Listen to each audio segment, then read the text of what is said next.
السلام علیکم دوستو، بزم سات کی ویڈیو میں خوش آمدید۔ دوستو، آپ میں سے اکثر و بیشتر نے راولپنڈی میں واقع لال حویلی کا نام تو ضرور سنا ہوگا، لیکن آج ہم آپ کو بتائیں گے کہ یہ لال حویلی کی اصل داستان کیا ہے، اس کی جو پہلی مالکن بدھا بائی تھی وہ کیسے اس محل میں آئی، اور اس کے ساتھ ساتھ یہ بھی کہ وہ کیوں ایک دن اچانک بن بتائے یہ حویلی چھوڑ کر چلی گئیں، اور شیخ رشید پھر بعد میں اس پر آ کر کیسے قابض ہوئے۔ لیکن اس سے پہلے جو یہاں کے بارے میں بات معروف ہو گئی تھی کہ یہاں پر جنات قابض ہیں، اس کی اصل داستان کیا ہے، تو یہ تمام باتیں جاننے کے لیے آپ ہماری ویڈیو کو اینڈ تک دیکھیں۔ معروف رقاصہ بدھا بائی بڑے بڑے شہروں میں جا کر رقص دکھایا کرتی تھی، تو ایک دن سیالکوٹ میں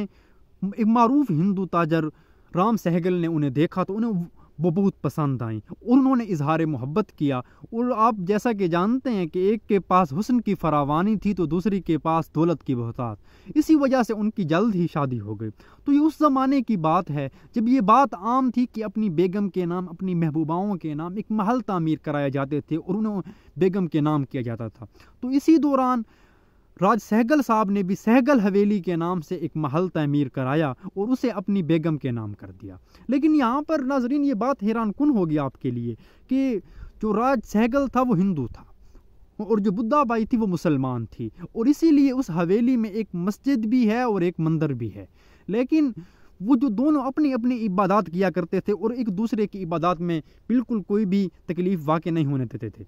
1947 میں جب ہندوستان کی تقسیم کا مرحلہ آیا تو راج سہگل صاحب نے بڑی کوشش کی کہ وہ اپنی بیوی کو ساتھ ہندوستان لے جائیں، کیونکہ جو ان کے کاروبار تھے وہ ہندوستان میں ہی زیادہ تھے، لیکن آپ کی بیوی نے جو ہے وہ بالکل آپ کے ساتھ جانے سے انکار کی، اور یہ کیوں جانے سے انکار کیا یہ بات آپ کو میں اینڈ میں بتاؤں گا۔ لیکن دوستو پھر یوں ہوا کہ وہ ظاہر ہے پاکستان کو چھوڑ کر ہندوستان چلے گئے، تو وہاں پر جو یہ حویلی تھی یہاں پر بدھا بائی اکیلی رہنے لگی، اور اس کے ساتھ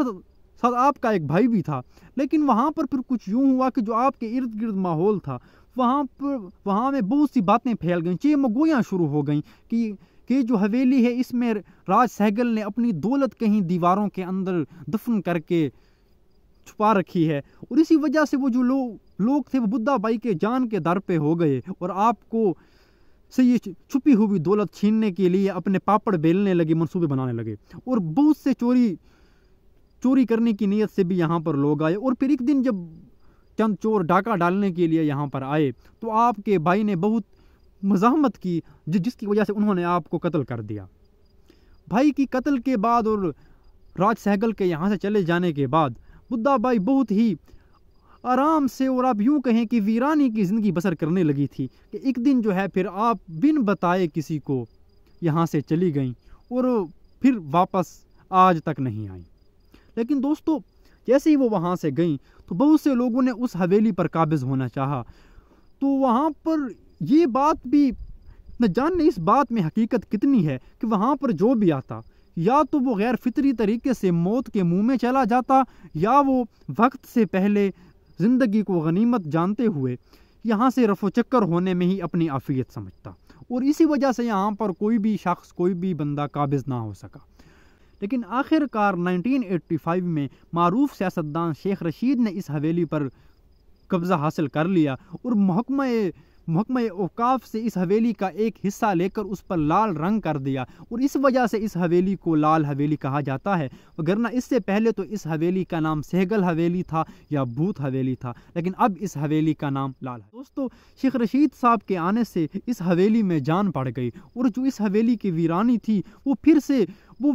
ویرانیوں کا دور تھا وہ چلا گیا، کیونکہ پہلے تو یہاں پر سوز و سرور کی محفلیں جمع کرتی تھیں، لیکن اب یہاں پر سیاست کے کھیل کھیلے جاتے تھے، اور یہ حویلی پھر سے آباد ہو گئی، اور جو بھی اب راولپنڈی آتا ہے، بازار آتا ہے، تو اس کی نظر سب سے پہلے لال حویلی پہ پڑتی ہے۔ اس حویلی کی جو اوریجنل مالکن تھی بدھا بائی، اس کا ایک بیٹا بھی تھا، اور وہ چند سال پہلے بہت عرصے بعد وہ اس حویلی میں آیا، تو اس وقت اس حویلی پر شیخ رشید قابض تھے، تو اس نے جو ہے شیخ رشید سے تھوڑے وقت کے لیے اپنی والدہ کے بیڈ روم میں جانے کی اجازت طلب کی۔ شیخ رشید صاحب بھی اس کے ساتھ وہاں پر ان کے بیڈ روم میں گئے، تو اس بیڈ روم کے اوپر ایک جو عبارت تھی وہ آویزاں تھی، وہ لکھی گئی تھی، اس میں یہ درج تھا کہ میں اپنا سب کچھ تو چھوڑ سکتی ہوں لیکن ایمان نہیں چھوڑ سکتی۔ اور یہ اس سوال کا جواب بھی ہے کہ بدھا بائی کیوں اپنے شوہر کے ساتھ، اپنے محبت کرنے والے شوہر کے ساتھ ہندوستان نہیں گئی اور یہاں پر رہی، تو یہ اس سوال کا جواب ہے۔ لیکن دوستو ان کا جو بیٹا تھا وہ جب یہاں آیا تو وہ دھاڑے مار کر دیواروں کو چومتا رہا، روتا رہا اور زارو قطار روتا رہا، اور پھر وہاں سے چلتا بنا اور آج تک پھر واپس نہیں آیا۔ لیکن دوستو چند دن پہلے اب یہ ایک بہت بڑا ہنگامہ کھڑا ہوا جب محکمہ اوقاف نے شیخ رشید صاحب سے یہ حویلی واپس لے لی اور ان سے کہا کہ آپ اب اس حویلی پر قابض نہیں رہ سکتے، آپ کو اب یہاں سے جانا پڑے گا۔ تو انہوں نے بہت سے کیسز بھی کیے اور بہت سا ہنگامہ بھی کھڑا کیا، لیکن ابھی تک اس کیس کا کوئی فیصلہ نہیں ہوا۔ تو اچھا دوستو، یہ تھی سہگل حویلی سے بھوت حویلی تک اور بھوت حویلی سے لال حویلی تک کی مکمل داستان جو ہم نے آپ کے گوش گزار کر دی۔